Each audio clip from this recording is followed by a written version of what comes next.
நாடு முழுக்க பல்வேறு குற்ற சம்பவங்கள் நடந்துட்டே தான் இருக்கு. காவல்துறையினரும் விசாரிச்சுட்டு தான் இருக்காங்க. அது மாதிரியான குற்றங்களின் தொகுப்பு தான் நிகழ்த்தகவு.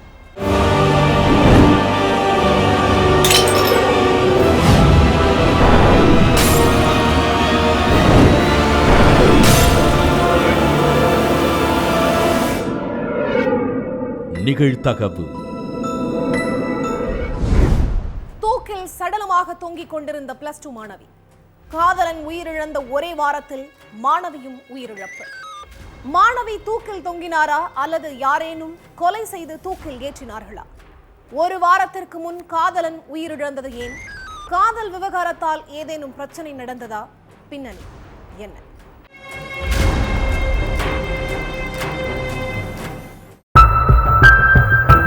+2 படிச்சுட்டு இருந்த தான் மகளுக்கு மதிய உணவு கொடுத்து விடணும் அப்படிங்கிறதுக்காகவே தினமும் காலையில சீக்கிரமாவே எழுந்து தாய் சமைக்கிறது வழக்கம்.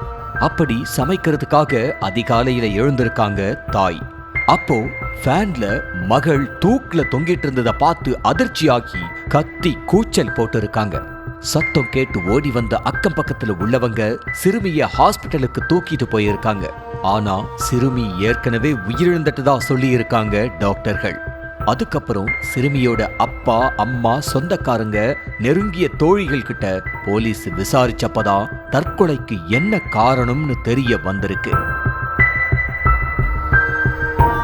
காஞ்சிபுரம் கச்சிப்பட்டு பகுதியைச் சேர்ந்த +2 மாணவியும் அதே பகுதியில இருந்த 21 வயசு இளைஞரான பூபதியும் காதலிச்சிட்டு இருந்திருக்காங்க. ஸ்ரீபெரும்புதூர் பெண்கள் மேல்நிலை பள்ளியில படிச்சுட்டு இருந்திருக்காங்க மாணவி. மாணவி மேல இளைஞருக்கும் இளைஞர் மேல மாணவிக்கும் பொசசிவ் அதிகமா இருந்ததுனால அடிக்கடி சண்டை நடந்துகிட்டே இருந்திருக்கு.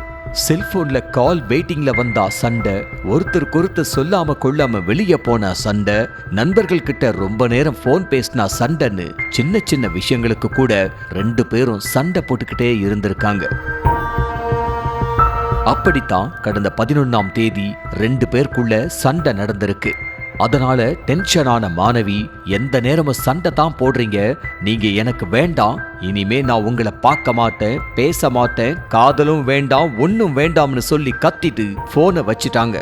தன்னோட உறவே வேண்டாம்னு சொல்லி காதலியோட வாயிலிருந்து வந்த வார்த்தையால மனசு உடைஞ்ச பூபதி தன்னோட பெட்ரூம்ல உள்ள ஃபேன்ல தூக்கு மாட்டி தற்கொலை பண்ணிக்கிட்டாரு.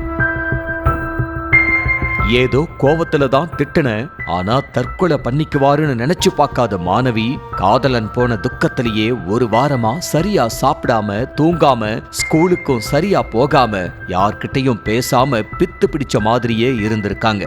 மாணவி கிட்ட ஏன் இப்படி இருக்குன்னு பெற்றோர்கள் கேட்டதும் எதுவுமே சொல்லல. ஆனா கூட இருந்த தோழிகளுக்கு எல்லா விஷயமும் தெரிஞ்சிருக்கு.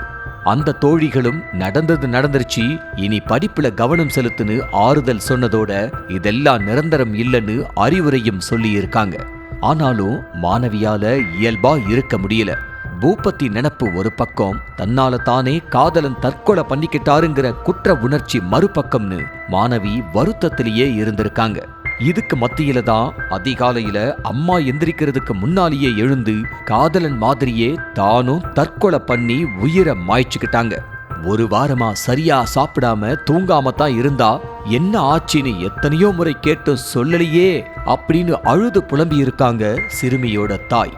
ஆனா மாணவியோட தோழிகள் கிட்ட விசாரிச்சப்பதான் உண்மை என்னங்கிறதே தெரிய வந்துச்சு. அதே மாதிரி மாணவியோட செல்போனையும் கைப்பற்றி அலசி ஆராய்ஞ்சிருக்காங்க போலீஸ். அதுல இளைஞர் பூபதி கூட வாட்ஸ்அப்ல மாணவி பேசின சாட், அந்த இளைஞர் கூட மாணவி நெருக்கமா எடுத்த போட்டோக்கள், வீடியோக்கள் எல்லாமே காதல் விவகாரம் தான் 2 பேரோட உயிரையும் பறிச்சிருக்கு அப்படிங்கறத உறுதிப்படுத்துற மாதிரி இருந்துச்சு. இருந்தாலும் தான் பொண்ணு காதலிக்கிறத தெரிஞ்சு சிறுமிக்கு அவங்க அம்மா அப்பா எதுவும் டார்ச்சர் கொடுத்தாங்களா, மிரட்டனாங்களா, இல்ல பூபதி வீட்டு தரப்புல ஏதாவது மிரட்டல் இருந்துச்சான்னு ஒரு பக்கம் போலீசார் விசாரணை நடத்திட்டு தான் இருக்காங்க.